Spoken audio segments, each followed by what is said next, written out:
Okay. Hey, beautiful ladies. Welcome to another Fearless Friday. For those of you who don't know me, my name is Meg Hebner.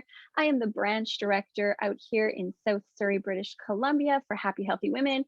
And today I have an amazing guest with me and a beautiful guest with me. One, our branch director from Vancouver is joining me. And I'm so excited about this conversation because you've recently become a branch director for Happy Healthy Women, and you bring with you so much wisdom. And I'm excited to be able to just have the conversations we're going to have. Well, one, the conversation we're having today, and in the future, just knowing you're going to be leading these beautiful communities, these beautiful events for women to come and learn from you. I'm just really grateful that you're here.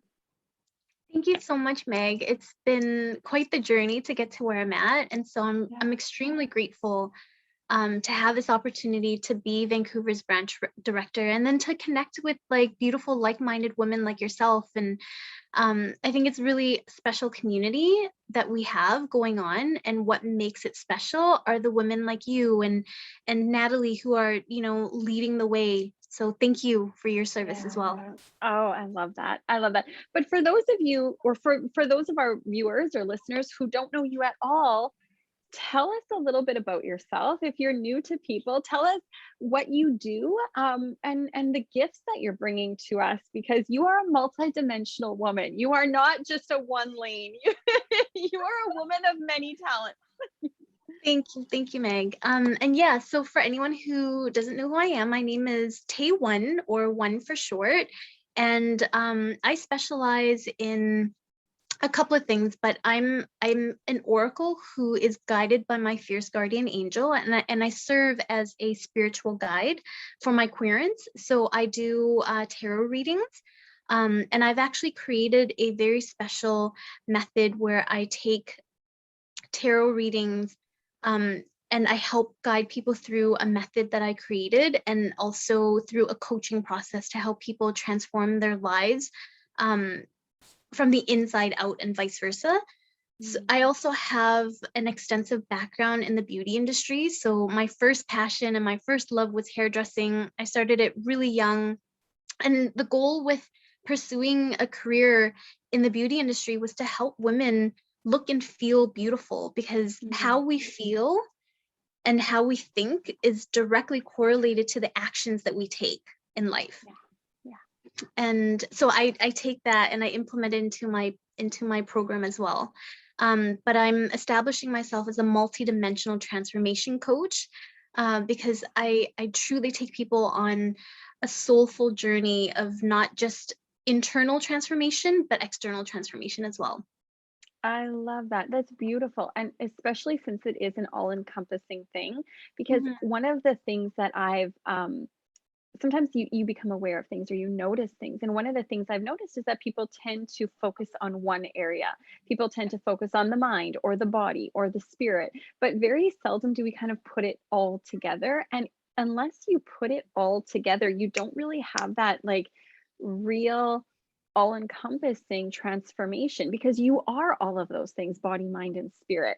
And so I love the fact that you bring all of those things together. And I really appreciate, and I think as I'm getting to know you more, I'm learning to appreciate even more the fact that our outside is a reflection of our inside, and that that needs to be cared for as well, not in a way that's vain, but in a way that says I respect myself. And so I think that that's a really beautiful thing. So I know that as you put out events and do talks and share, the different things that you kind of focus on, believe, and help women with, I know that I'm definitely learning a lot from you as well. So I really appreciate that. Thank you. One of the things that is very interesting to me that I know is important to you is the idea that when we have a concept of anything, of wellness, of beauty, of spirituality, of sexiness, of anything, it's really important for us to define that for ourselves, because the culture will give us one version of it, but that version might not fit. So I would love to hear your thoughts on what it means to define your own standards in whatever area of life. Mhm. I love this question because it's so relevant and it impacts all of us on a subconscious level. And I think it's empowering to put a magnifying glass on it to have that conversation. So, um, sorry, what was your question? No, that's okay. No, I love that. Sometimes I get so wrapped up too that I don't remember the Yeah, question. yeah.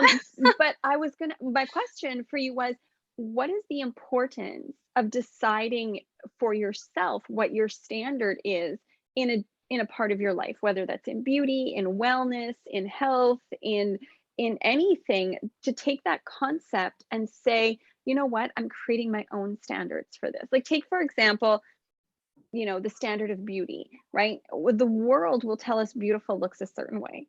Mhm, And if we believe that standard, that becomes difficult for us because we may not naturally meet that standard, right? Like, I'm under 5 feet. I will never be tall like a Victoria's Secret model. That's just never going to happen. So if that is a beauty standard, I'm constantly going to feel like I'm not enough, so to speak. And mhm, so for me to say, you know what, I'm going to take a word like beauty and I'm going to go, what does it actually mean to me? Instead of just immediately accepting this idea that's in my mind or that the culture is telling me, I'm really going to dive into it and mhm, frame it for myself, right? Just the mhm. importance of that. Do you find that that's something that you work with your clients with quite a bit, really defining their own standards in certain areas?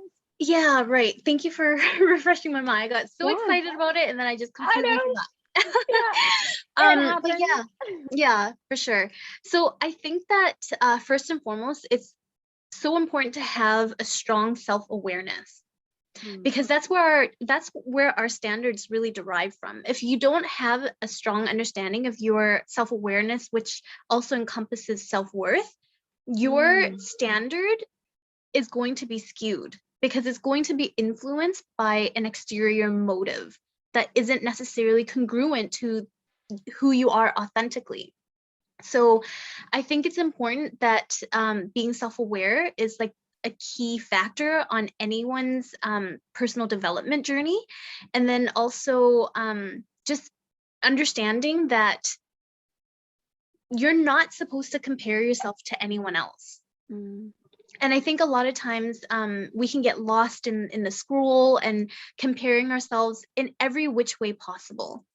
So I think that having our own voice and understanding our own worthiness and and just having that conversation with ourselves with as little to no exterior influence is vital. And I think a big part of that is knowing how to be honest with yourself, like to really be honest with yourself and to accept yourself for who you are and to realize that like we're all beautiful.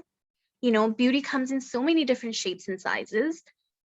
There's no cookie cutter that says one look or one body type or one height size is beautiful, even though we're programmed to believe this. It's not true.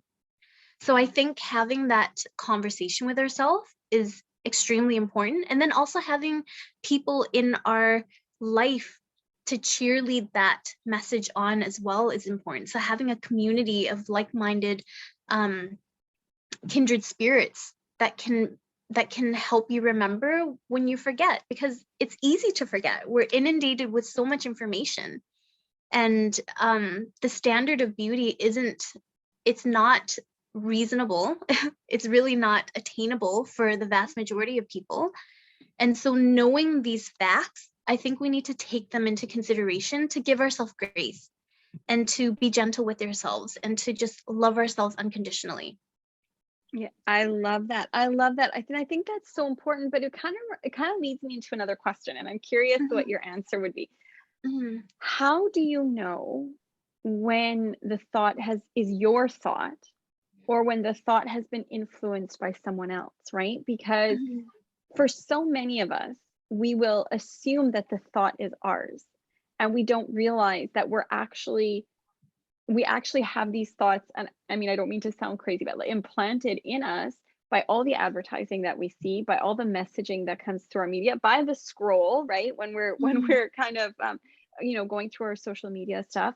Um and even by our childhood or the way that we grew up. We're so influenced and we have these thoughts placed in our minds. And I'm curious, how do you know when one is yours and when one is not yours? That is such a good question. And I think it just comes back to being self-aware. And and I'm really excited actually to for our event, Goddess Talks, because that's where I'll actually be diving a little bit deeper into this. And it's basically it's understanding your divine origins. And there is universal wisdom and universal truths about us as individual beings and as extensions of divinity that set a standard that we have since been programmed out of. Mm, Okay, and so that's the universal truth that I believe in my heart is true, and I think it's up to each individual to tune into that wisdom as well, and we all possess it intrinsically. So it's there, it's available when we want it. We just have to learn how to really silence the noise, the exterior noise, and to really tune into our heart and into our intuition, and trust as well. Trust that we know what is best and what is true. yeah, that's such an interesting question because we're sort of taught in society, especially as women, to not trust ourselves, Yeah. right? We're so out focused, like, are you okay? Are you okay? And whatever you say must be more true than what I say. So trusting yourself can actually be a much harder thing than we think. Yeah. It is, right? And so it's such a curious thing. Have you found a pathway to trusting yourself? Do you have a pathway that you go, I know when I've hit my truth and when I know what that feels like in my body, in my mind, in my heart, in my spirit? And is there a journey that someone can take? Are there steps that someone can take to find that truth for themselves and that trust? Mhm. Another great question. um, there absolutely is, and I'm at a point in my life where I've been doing the work for like my inner work for as long as I can remember, and I trust my intuition like no one's business. Mm, Because another rule of thumb that I've always lived by is that I would rather listen to my intuition and make my own mistake as opposed to listening to someone else and making their mistake. mm, Because I also consciously live with a no regret policy. I can't I can't regret a decision that I made based on my own intuition because it's a lesson learned, right? I made that mistake as a feedback to learn how to course correct. However, if I listened to someone else and made someone else's mistake, the same cannot be true. I yeah. have the potential to regret it because it wasn't my own decision. So I think it's important to have strong values and live with integrity based on non-negotiables that you set for yourself. Yeah. Oh, Mhm. I love that. I really, really love that. And I think what a true thing you just said, that you have to go with your intuition. And in the beginning, and this is my assumption, and you can correct me if you think differently or if you think I'm wrong, but in the beginning, it's hard to know like your intuition. Is this my intuition? Is this my own just crazy thoughts? Like what's happening? Because we're not trained to Mhm. trust our intuition as women. Um, but it's really important to go with it, go with the process, because when you do then make a mistake, you can go, oh, I learned something about my intuition. This isn't it. Or this is what it sounds like when it's authentic. Or this is what it sounds like when it's not authentic and it's not really my intuition. It's just a thought process that I'm buying into. And to really go like, the mistakes are not bad. The mistakes are not wrong. The mistakes are not, something that shouldn't be happening, but instead they're part of the journey as long as they're your own. But when you're taking other people's lessons and trying to superimpose them on your life, and then making their mistakes, right? I think you're right. Those are more regretful, because the I don't know if the learning isn't as deep, but it doesn't have the same fruit in learning as your own mistakes or mess ups or whatever we want to call them do. So I really think that that's beautiful. I love that. Mhm. And I think that the more you listen to yourself, that's how you build that muscle, right? Like that's Mhm. how you're able to identify what feels good and is leading you down the right path, and then what doesn't feel good. So if you're constantly listening to other people, you're not listening to your intuition. So the Yeah. only way to build on that is to just, be nice about it, of course, and be like, I appreciate your feedback, but I'm going to do what feels right to me. Yeah. And if you trust your intuition to trust someone else, then so be it. But I think what's important is to allow yourself to make mistakes. And again, like, mistakes are learning curves. They're meant for us to experience. So I think that being gentle with yourself in that sense is also really important when developing your intuition, because Mm. like, especially like you were saying, like, we're not taught to follow our intuition. So going back to square one, we're going to be like children, right? We're going to get up and fall, and then the point is to get up again. Yeah. Yeah, I love that. I love that. So here's a question for you then, right?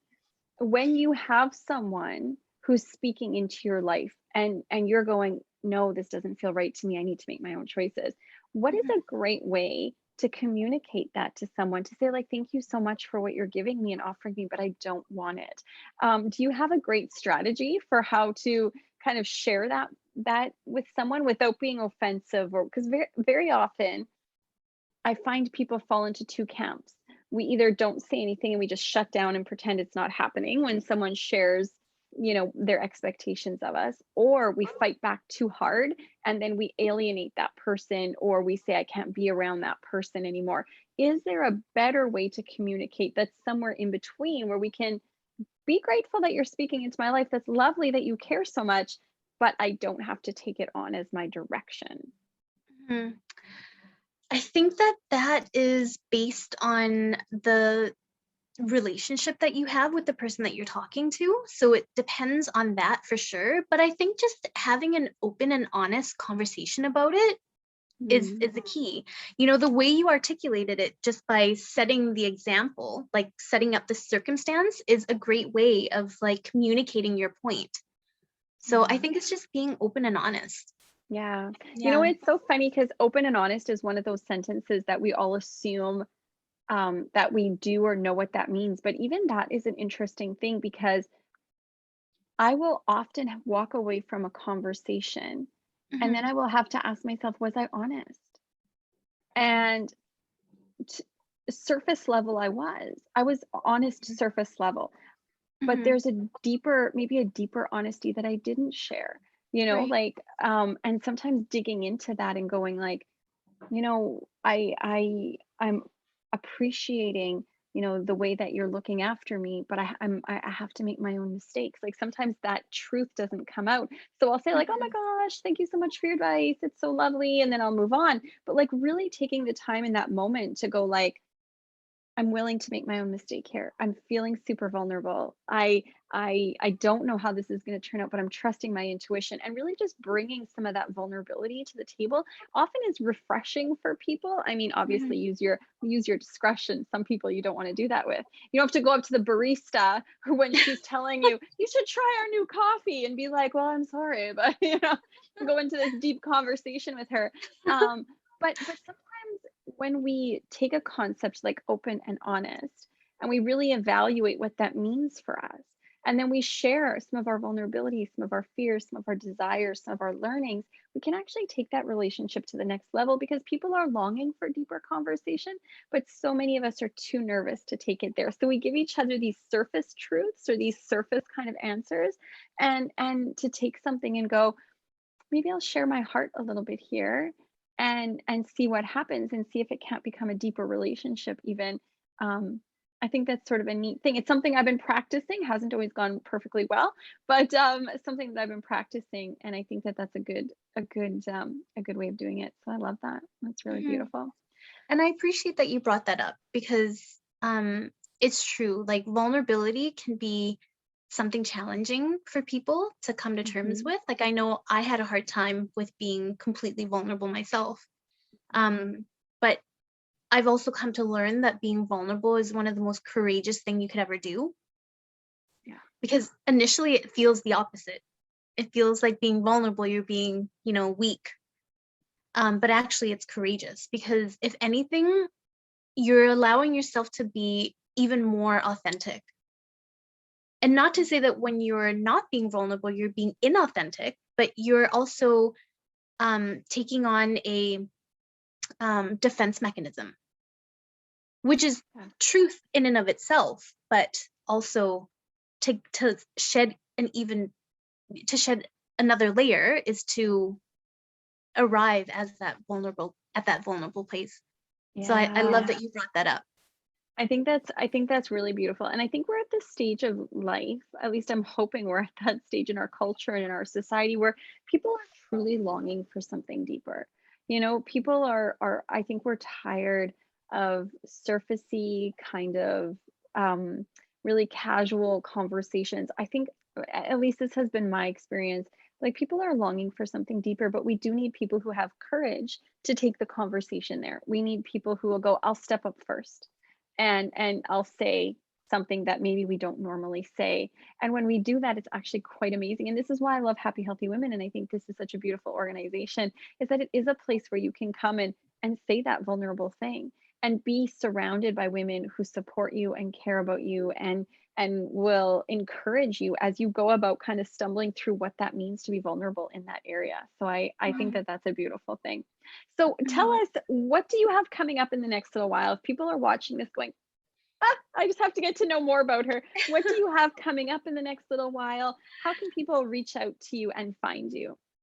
So, I have my website available, which is www.theonecoachsolutions.